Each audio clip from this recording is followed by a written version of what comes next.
చూసుకుంటున్నాడు. తన తమ్ముడిని చంపి అబద్ధాలు ఆడేవాడుగా, తనని తాను కవర్ చేసుకునేవాడుగా, నాకేం తెలుసు నేనేమన్నా వాడికి కాపాడినా అని దేవుణ్ణి ఎదిరించేవాడుగా.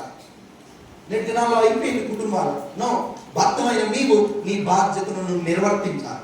భార్యమైన నీవు నీ బాధ్యతను నువ్వు నిర్వర్తించాలి. స్త్రీలారా మీరు చాలా భక్తిని చేస్తారు, మీరు చాలా ప్రార్థన చేస్తారు, మీరు మంచి భక్తిని చేస్తారు. అందరికంటే మీ కుటుంబంలో అందరికంటే మీరే ఎక్కువ ప్రార్థన పరులుగా ఉంటారు. కానీ మీరు కోపం వచ్చినప్పుడు మీ నోటిని మీరు కంట్రోల్ చేసుకోలేకపోతారు. ఈ ఒక్క విషయంలో మీ ప్రార్థన వ్యర్థమైపోతుంది. ఈ ఒక్క విషయంలో మీ కుటుంబం సమాధానం కోల్పోతుంది. ఈ ఒక్క విషయం స్త్రీలైన మీరు సరి చేసుకోగలిగితే, చెప్పాను కదా, నోటికి మా కళ్ళం వేసుకోగలిగితే నీ కుటుంబం అంచెలంచులుగా క్రమంగా అభివృద్ధి పరచబడతారు. అది దేవుడు నీకు ఇచ్చిన విలువ. తల్లిగా ఉండడం అంటే సింపుల్ కాదు.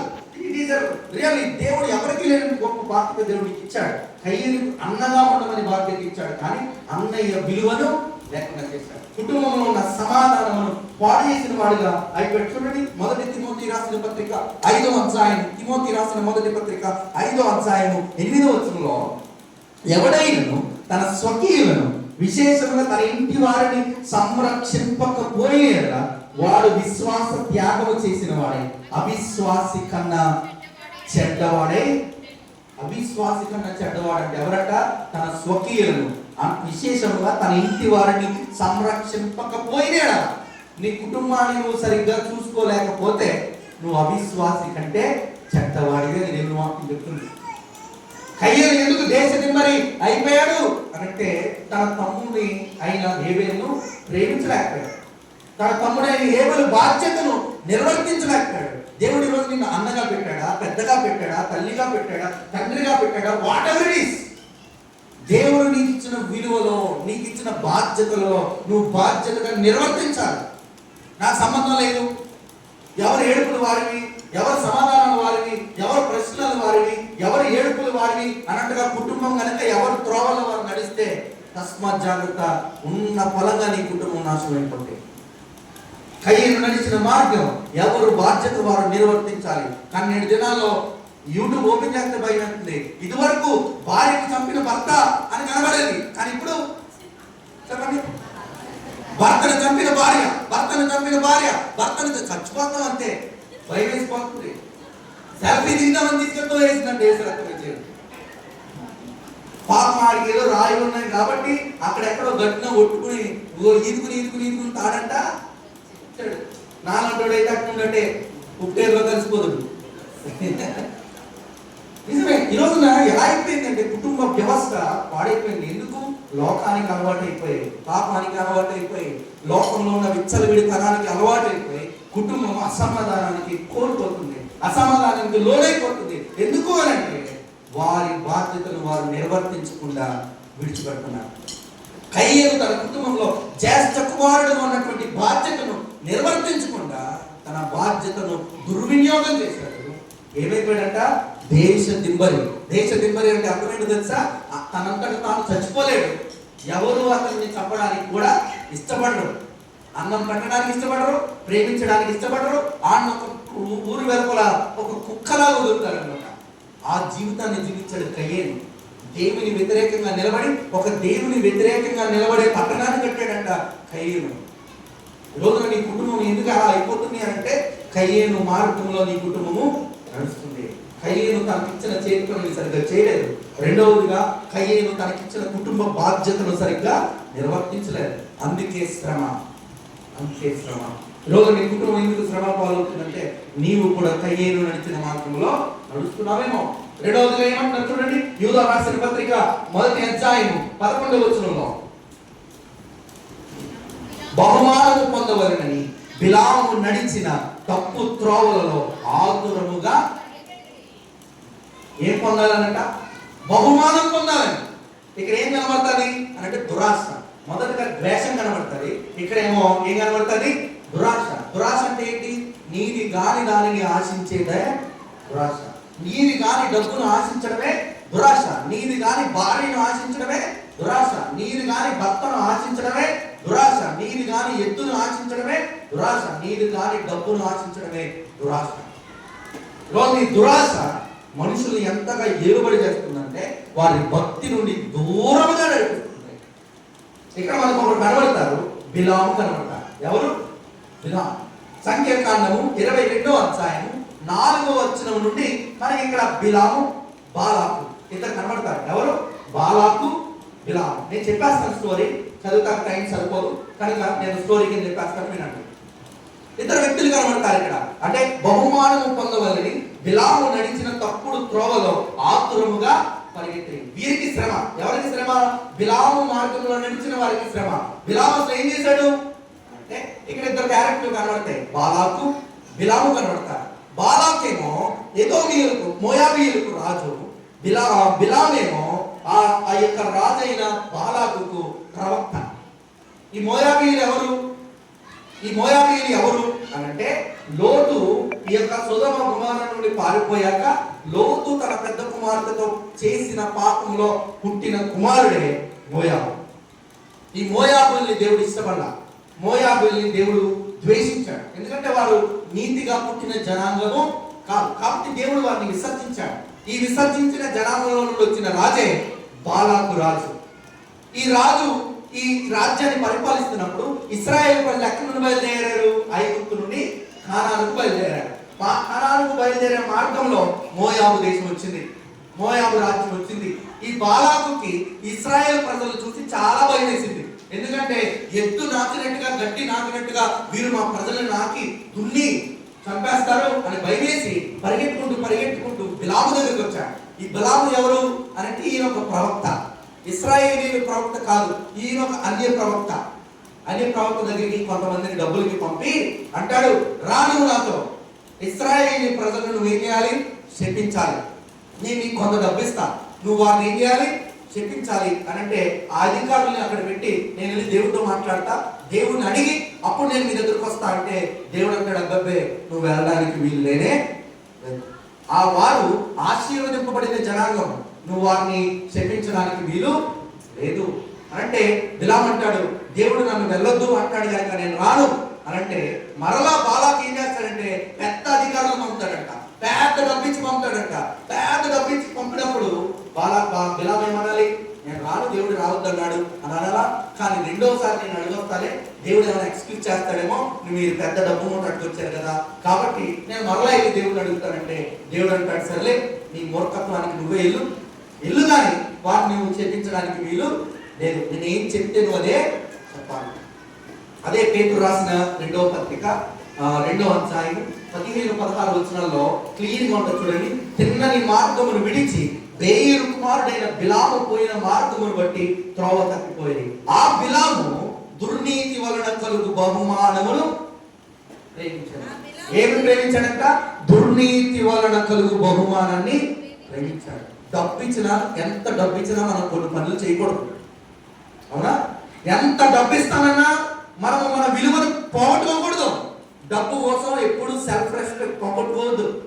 ఒకడు డబ్బు ఎక్కువ ఇస్తున్నారు కదా అని చెప్పి ఏ ఇట్రారా అన్నా సరే నువ్వు నీ సెల్ఫ్ రెస్పెక్ట్ పోగొట్టుకోవద్దు.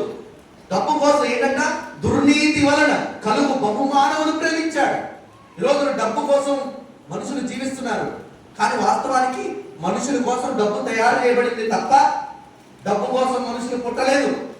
కానీ ఈరోజు డబ్బు కోసమే మనుషులు పుట్టినట్టుగా డబ్బు కోసం ఎంత దుర్నీతైనా చేస్తారు, డబ్బు కోసం ఎంత మోసమైనా చేస్తారు, డబ్బు కోసం ఎవరినైనా మోసం చేస్తారు. అన్నని లేదు, తమ్ముడిని లేదు, చెల్లెని లేదు, అక్కని లేదు, ఆస్తి కోసం దెబ్బలాట్లు ఎన్నైనా దెబ్బలాడుతున్నారు.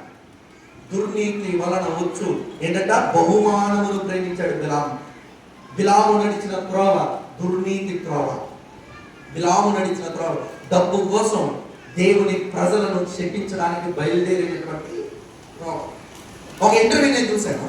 ఆ ఇంటర్వ్యూయర్ ఆ బిజినెస్ మ్యాన్ అడుగుతున్నాడు, ఏమనంటే సార్ అసలు డబ్బు మనిషికి ఎంతవరకు అవసరం అని అడిగితే ఆయన ఇచ్చిన సమాధానం చాలా ఎక్సలెంట్ గా చెప్పాడు.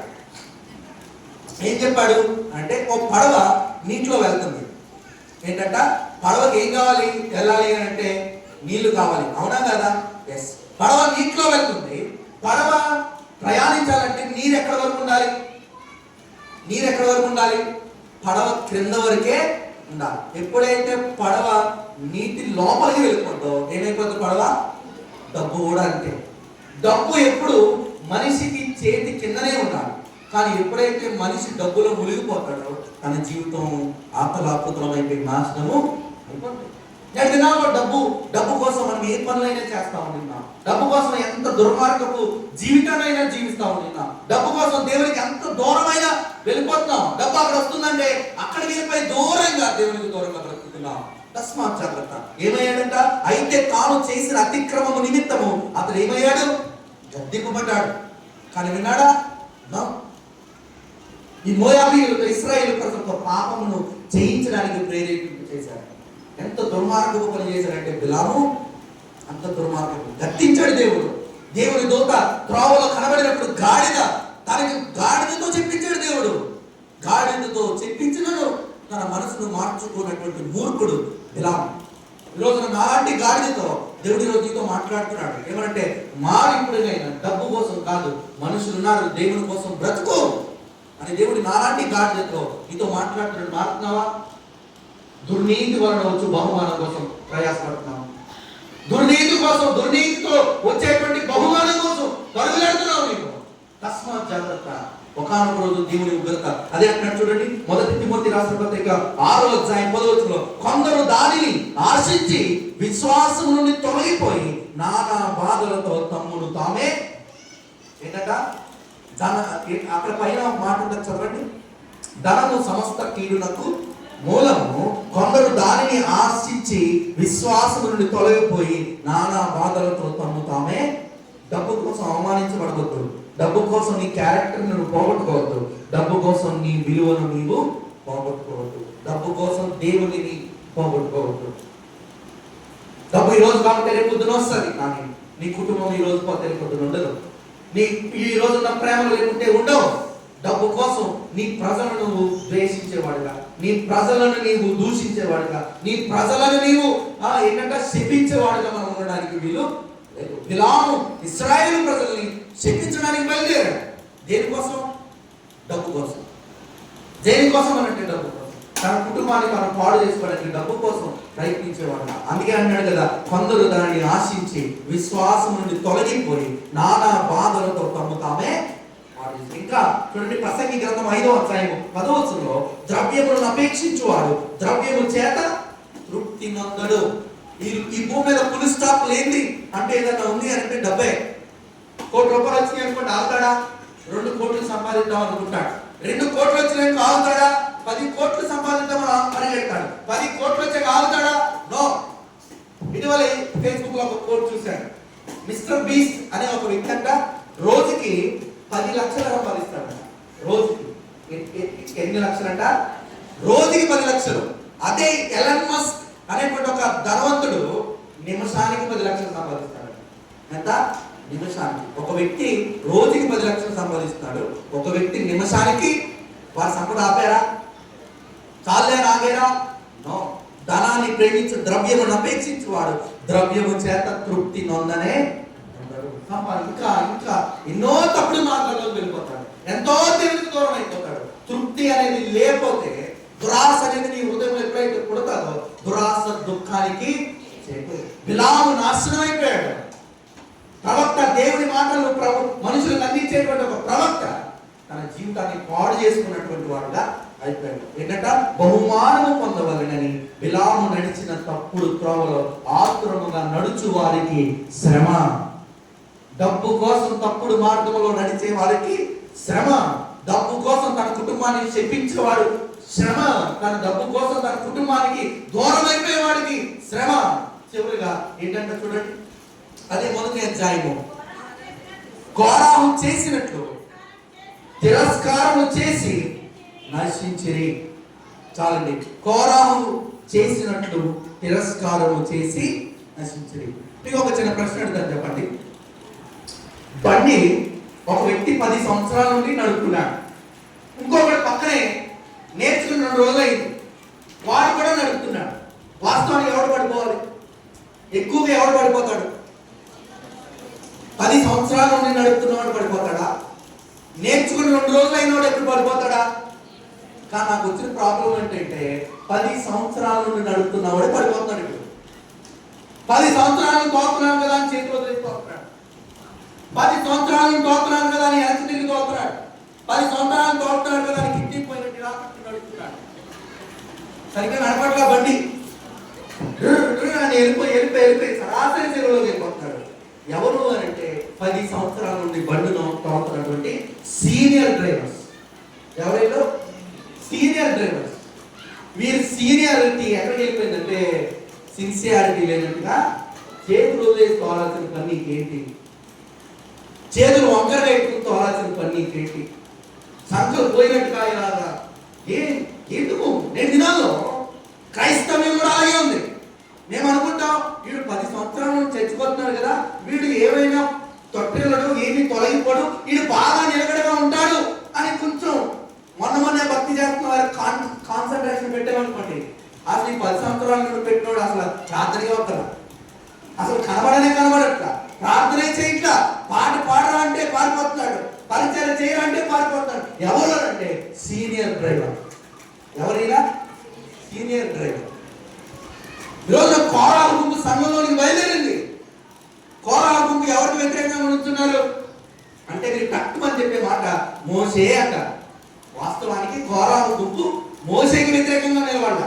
ఎవరికి వ్యతిరేకంగా నిలబడ్డారు తెలుసా? దేవునికి వ్యతిరేకంగా. ఒక సేవకుడు ఉన్నారు. ఇప్పుడు నాన్నగారే ఉన్నారు.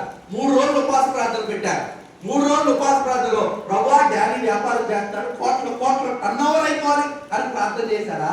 విశ్వాసులైన మా విశ్వాసం చెరువు చేస్తున్నారు ప్రభువా, వారు దీవించబడాలి అని ప్రార్థన చేశారా? ఎవరు మేలు కోరుకుంటారు పాస్టర్ గారు?